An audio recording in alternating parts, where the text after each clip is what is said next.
Han, naiwan ko lang yung phone ko sa conference room. Babalikan ko lang Mauna ka na sa kotse. Sige, bilisan mo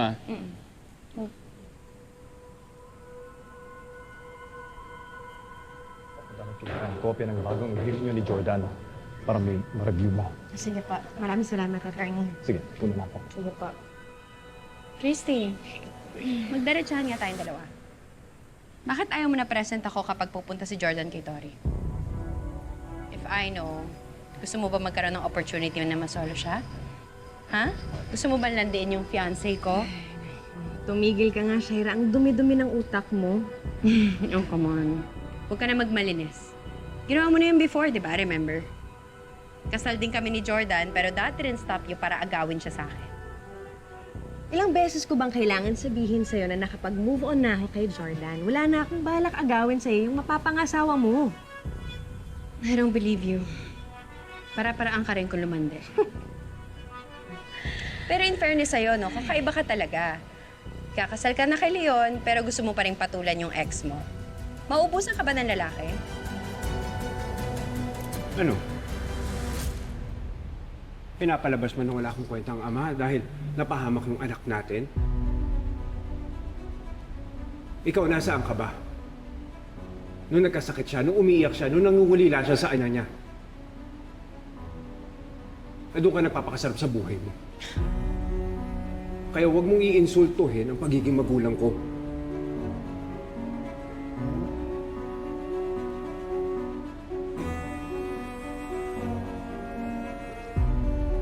Leon, tatanggapin ko lahat ng galit mo. At kung ayaw mo pa akong patawarin, bahala ka na doon.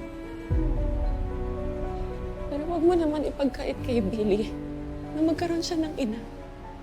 Karapatan ni Bining malaman na buhay ako. Na buhay ang nanay niya.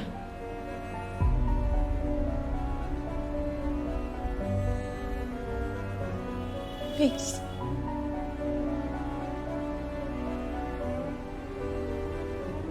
Si Tigre ang nanay ni Billy.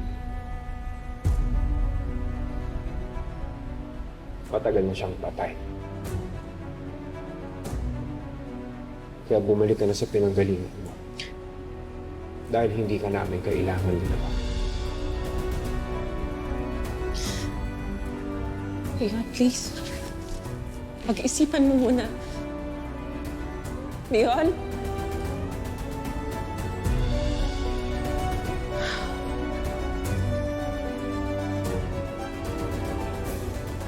Bakit ba pinagsisiksikan mo yung sarili mo sa mga supervised visits ni Jordan? Threatened ka ba? Why would I be threatened?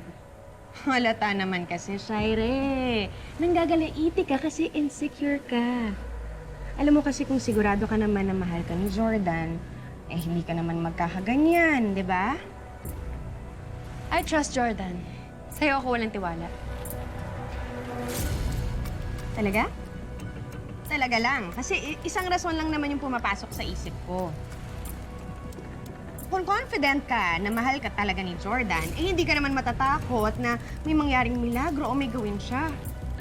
Eh, yun talaga kung mahal ka niya.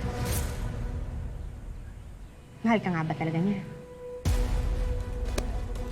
Hindi na ako papayag na saktan mo ulit ako. At idagdag mo to sa listahan ng payo ko sa'yo. Stop trying dahil hindi ka mananalo. Masyado kang pilingera.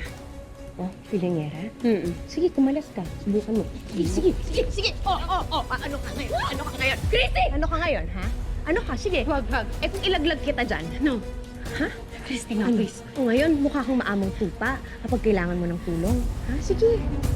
Ano? Christy, please. Kailangan mong tulong? Kailangan mong tulong?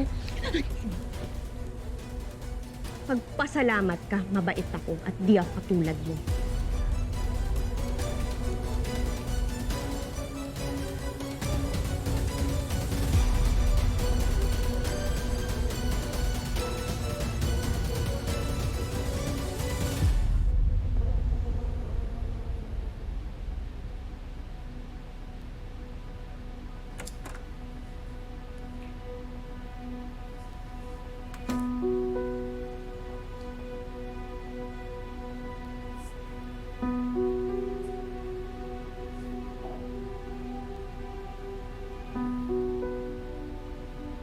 Bakit nakasimangot ka na naman?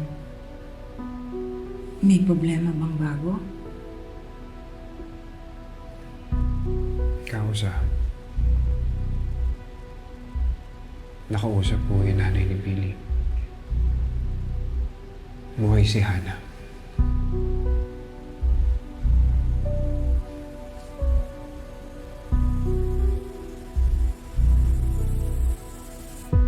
Parang hindi ko nabibigla.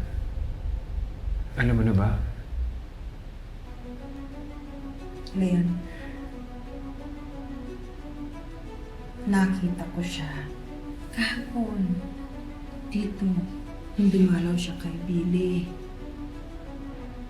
Tapos, nagpaalam siya sa akin. Sabi niya, kung pwede ka raw niyang makausap. Eh, sabi ko naman, yung payo ko sa kanya, wag mo na. Sabi ko, bigyan ka ng space dahil ang dami pang gumugulo sa isip mo. Wala kaming dapat pag-usapan dalawa. At hindi siya makakalapit kay Billy.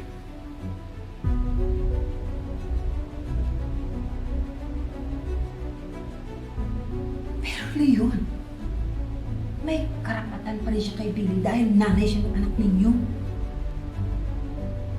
Siya nga nagluwal kay Billy, pero hindi siya ang tumayong nanay nito. Nawalan siya ng karapatan nung araw na inabandona niya ako, nung araw na inabandona niya si Billy. Kung may magiging nanay man si Billy, iisa lang yun, si Christy na yun. Kaya kung ako sa'yo, kung gusto ka niyang kausapin, layuan mo na lang. At wag na wag mo siyang palalapitin kay Billy.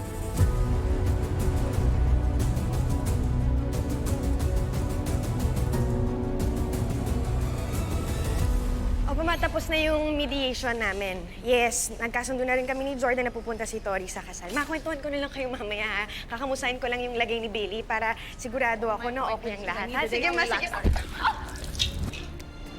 Oh, sorry! Ma, sorry. Matawagan kita mamaya. Sorry. Yes, sorry po talaga. Sorry sa inyong dalawa. Pasensya ka na, hindi ko na malayan na yung makakasalubong ako agad. Alam mo, I've been more inclined to accept your apology. Kung nag-apologize ka na, just say sorry. Take responsibility. Huwag ka na magpalusot. Okay? Miss, aminado naman ako sa kasalanan ko. Kaya dahan-dahan naman tayo sa pananalita, no? Kasi sincere akong nag-sorry sa'yo at hindi ako nagpapalusot. And now you're blame shifting. Para ako yung magmukhang masama. You're really something, miss.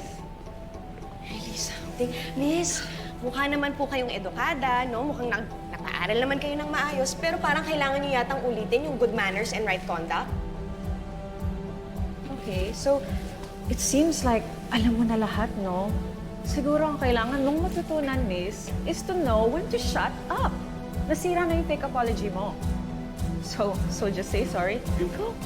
Alam mo, sumusobra ka na eh.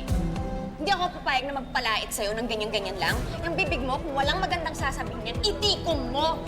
Kundi hindi yung gamit mo lang ang masisira ngayong araw na to. Are you threatening me? Tingnan mo ulit yung nagpadukot kay Jeff. Tatablahin kayo ni Shaira. Tuso yung babaeng yun. Kaya ako sa inyo. Sabay-sabay natin paghigantihan yung babaeng yun kung gusto nyo. Gusto ko lang naman damahin si Billy habang may sakit siya. Pero ayaw pumayag ni Leon na lumapit ako sa kanya. I have resources. Marami akong kilalang na magaling na doktor. Na magaling na therapist na kaya siyang pagalingin. Anong ginagawa mo dito?